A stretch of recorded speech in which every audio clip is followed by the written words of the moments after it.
If you're drawn to real-life mysteries, dark secrets, and stories that keep you up at night, you're in the right place. We uncover the chilling truths behind the world's most disturbing crimes. No faces, no fluff, just facts, fear, and unforgettable twists. Like what you hear? Smash the like button. Want more gripping stories?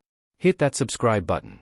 Don't miss a single case, turn on notifications and stay ahead of the truth. This isn't just crime. This is the dark side of human nature, exposed.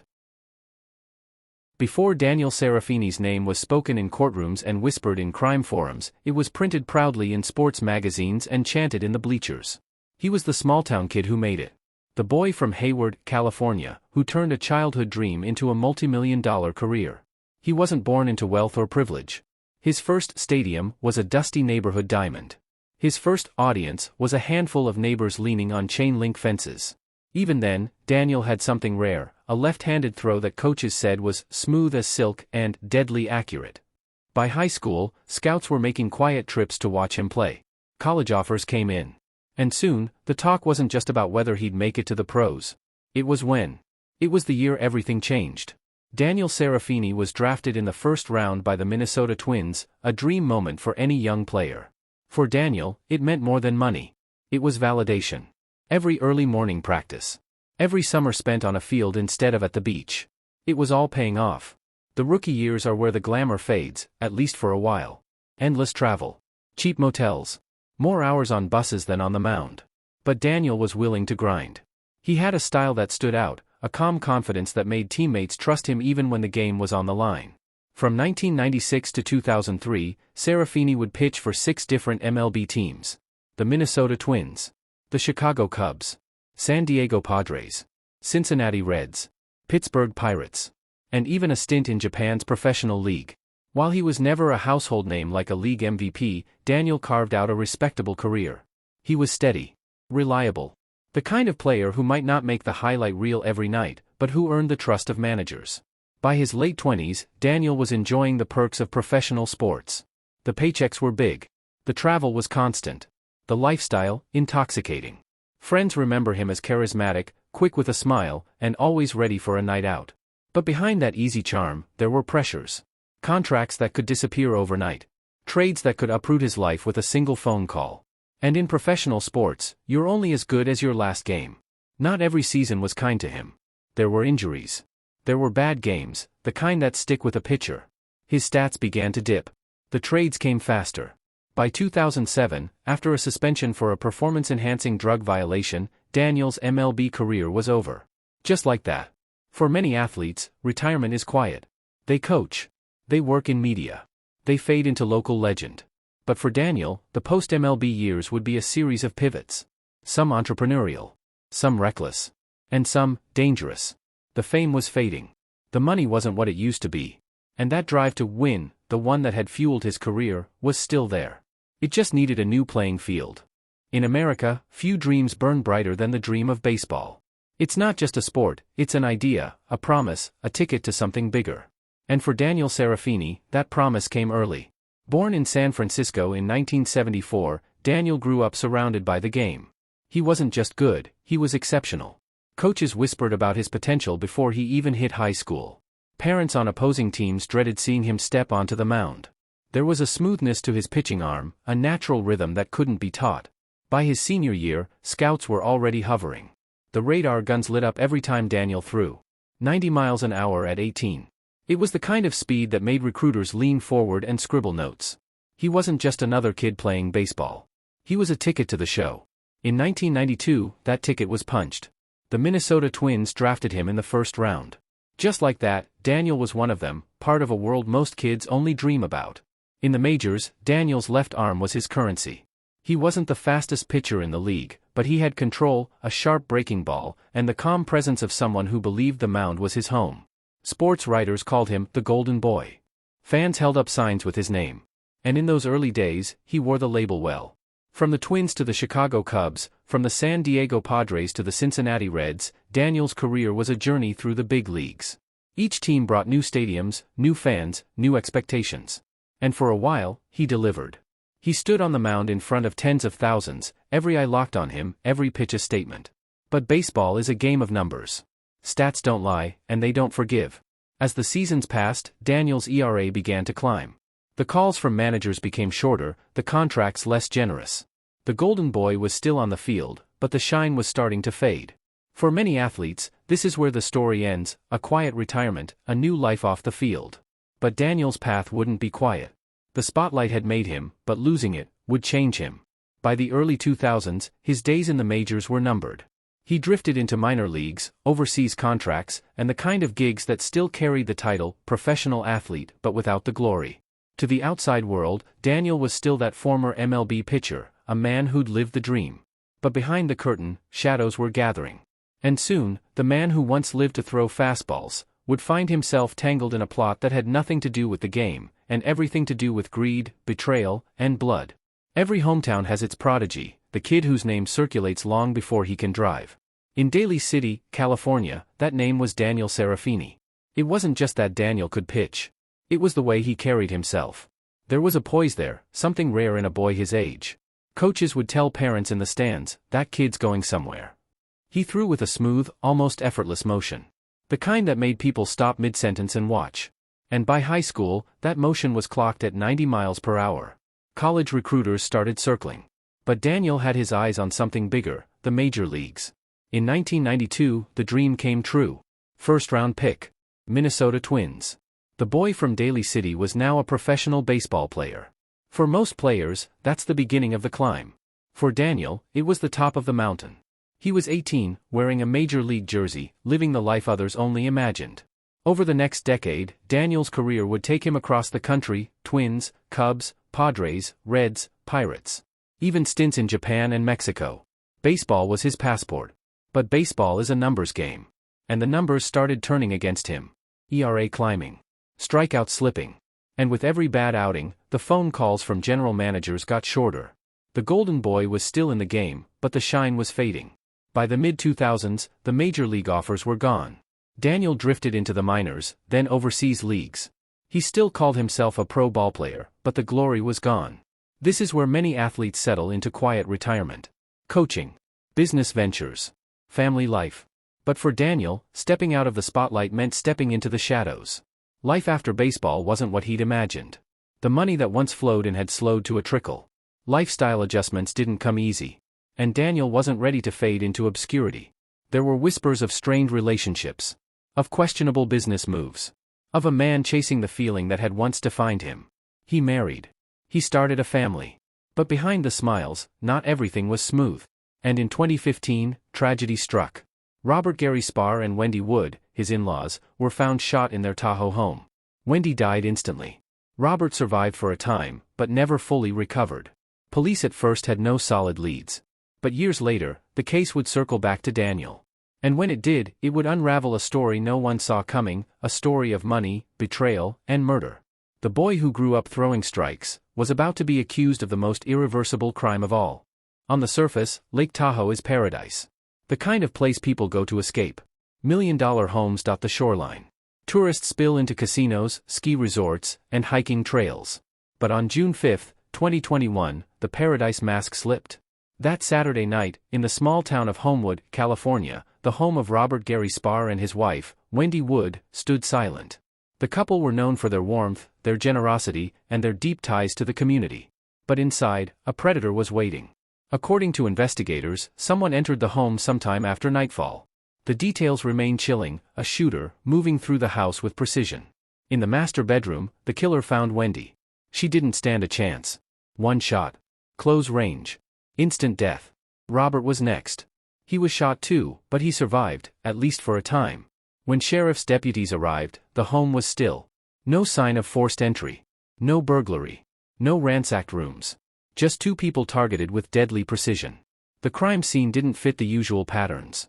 This wasn't a robbery gone wrong. This was deliberate. Calculated. The community reeled. Wendy was beloved. Robert, though gravely injured, was known as a kind man who had built a life here with her. Who would want them dead? At first, police had nothing. No witnesses. No suspects. The investigation dragged on. But sometimes, time doesn't erase evidence. It just hides it. Months turned into a year. And then, the break came, not from new evidence at the scene, but from an unexpected connection halfway across the country. The name Daniel Serafini came up. former Major League pitcher, son-in-law of the victims. Investigators started asking questions, and what they found would change everything. Financial records told one story. Phone records told another. And together, they painted a picture of a man in trouble, and a family with money that could solve those troubles. The motive began to crystallize: inheritance. The possibility that the killings weren't random at all, but part of a cold, methodical plan to secure a payday. But this wasn't a lone act. There were whispers of a second suspect. Someone helping behind the scenes. And as detectives closed in, they began to realize this case was bigger than they thought.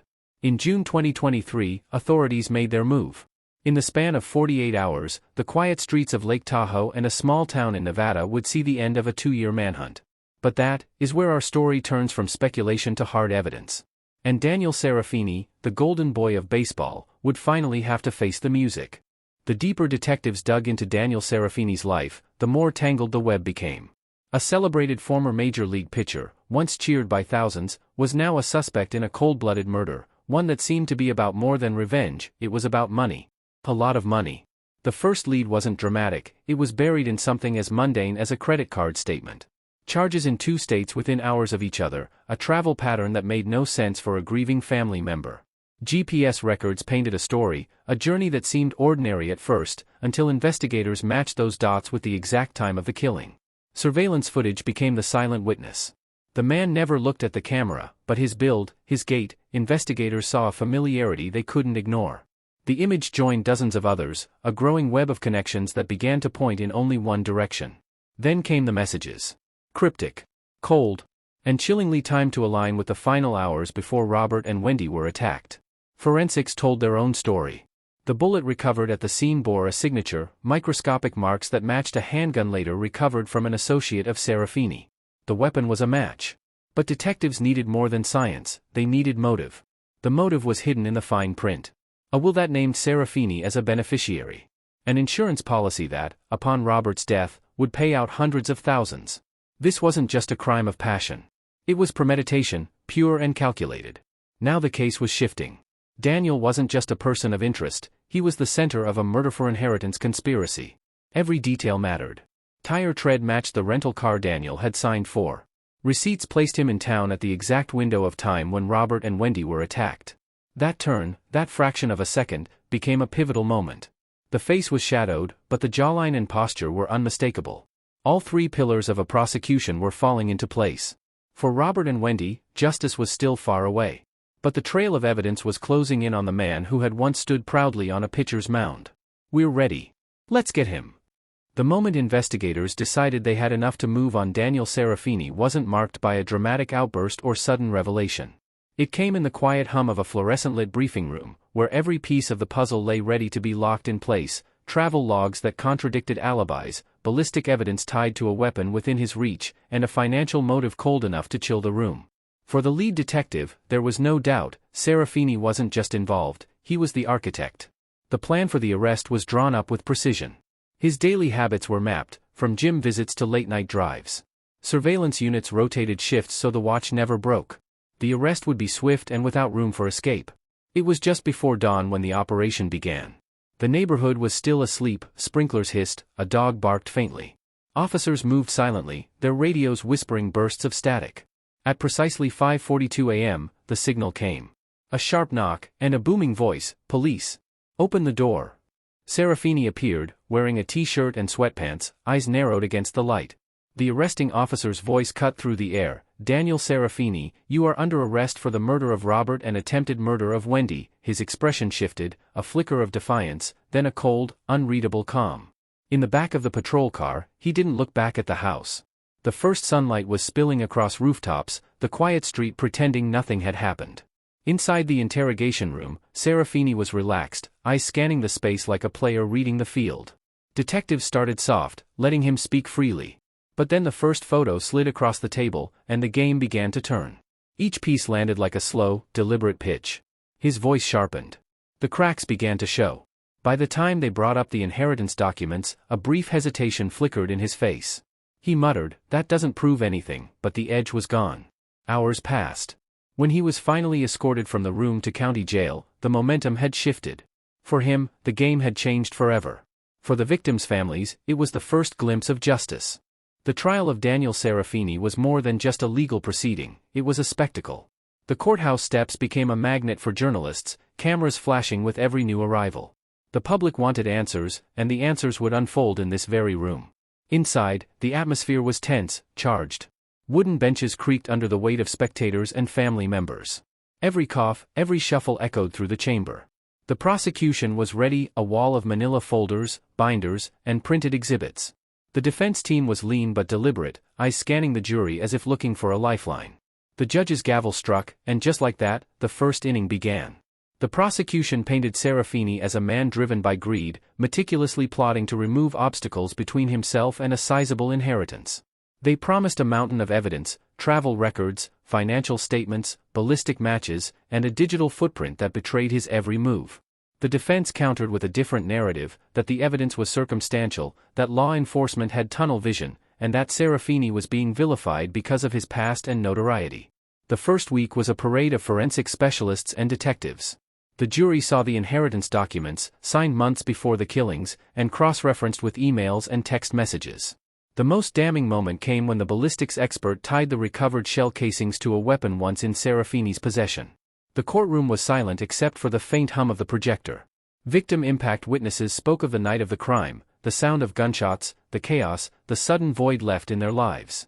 One relative locked eyes with Serafini, and for the briefest moment, something flickered behind his calm exterior. The defense tried to dismantle each point, but the narrative was already building, piece by piece. The prosecution's version was taking hold. A cyberforensics expert took the stand and mapped Serafini's movements through cell tower pings and surveillance cameras. The path was damning, it placed him near the crime scene before and after the killings, with gaps he could not convincingly explain. After weeks of testimony, the closing arguments brought the tension to a boil. The prosecution's voice rose and fell like a seasoned storyteller, hammering the timeline home and reminding the jury of motive, means, and opportunity. The defense leaned into doubt, urging the jury not to be swayed by emotion. The trial had laid bare every detail, the greed, the planning, the cold execution. Now, the fate of Daniel Serafini was no longer in the lawyer's hands. It belonged to 12 ordinary citizens, tasked with making an extraordinary decision. The morning of the verdict felt heavier than the others. A line had already formed outside the courthouse doors before sunrise, reporters clutching their microphones, family members huddled inside, the air was thick with anticipation. The trial had stretched for weeks, but now it came down to this single day. Together, and strangers who had followed every twist of the case. Inside, the air was thick with anticipation. The trial had stretched for weeks, but now it came down to this single day. At precisely 10:14 a.m., the jury filed in. Their expressions were unreadable, faces fixed in the practiced neutrality that comes with days of deliberation. No eye contact with the defendant. No glance toward the families. The judge asked if they had reached a verdict. The foreperson stood, voice steady, "We have, Your Honor." The clerk read aloud, "On the charge of first-degree murder, we find the defendant, Daniel Serafini, guilty." Gasps rippled through the gallery. A muffled cry. Some bowed their heads, others clutched one another in relief. He didn't flinch. If the words cut him, he didn't show it. The prosecution exchanged looks that spoke volumes. This was the moment they had worked for, the vindication of a case built meticulously piece by piece. The defense lawyer leaned in close to his client, whispering. Serafini nodded once, still expressionless. Outside, the victims' relatives addressed the press. They spoke of justice, of loss, and of how nothing could bring back the person they loved. But they also spoke of gratitude, to the jury, to law enforcement, to the community that stood by them. On social media, the news exploded. People debated every detail, dissected the evidence, and speculated about the sentencing still to come. The verdict was final, but the story wasn't over. The next chapter would deliver the ultimate weight of the law, a sentencing that would determine whether Daniel Serafini would ever walk free again. It was the last time the world would see Daniel Serafini walk into a courtroom as an unsentenced man. Inside, every seat was filled. The media was there in force, but so were members of the community who had no personal connection, drawn by the magnitude of the case, the infamy of the man, and the gravity of what was about to unfold. The room stood as the judge entered. He glanced briefly toward the defendant, then to the victim's family.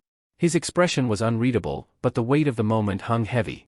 One by one, family members stepped forward to speak. A sister described the laughter that was now missing from every holiday gathering. A father's voice broke as he recounted the day he got the call, the day he learned that his child's life had been stolen in cold blood. Through it all, Daniel Serafini sat motionless, occasionally shifting in his chair but never breaking his outward composure. The prosecution asked for the maximum penalty allowed, life without parole. They spoke of premeditation, of greed, of betrayal so calculated it could never be undone. The defense argued for leniency, painting Serafini as a man who had lost his way but could still be rehabilitated. Their words, though carefully chosen, landed on an audience that seemed unmoved. The courtroom fell utterly silent. Daniel Serafini, the judge began, for the crime of first-degree murder? I sentence you to life imprisonment without the possibility of parole. He stood slowly, straightening his suit jacket one last time. Without a word, he turned and followed the deputies out, disappearing through the heavy wooden doors. For the first time, the weight of justice was no longer an idea, it was a reality. Outside, the victim's family spoke to the press. Their words were calm, resolute. They expressed gratitude to the court but acknowledged the emptiness that no sentence could ever fill. This was the end of the legal battle, but for those left behind, it was only another step in a lifelong journey of grief, memory, and resilience. Daniel Serafini will never see freedom again. His final innings will be played out behind steel bars, in the quiet monotony of a prison yard. But for the family of the victim, the sentence was not the end. It was merely a chapter in a story they never asked to be part of. They carry the weight of absence, the silence where a voice once was, and the lingering question, why? In the end, there were no winners. Only the truth, and the trail of devastation it left behind. Now it's your turn to step into the jury box. Do you believe the sentence was enough? Could justice ever truly match the crime? Drop your thoughts in the comments below. Your perspective may change how others see this case.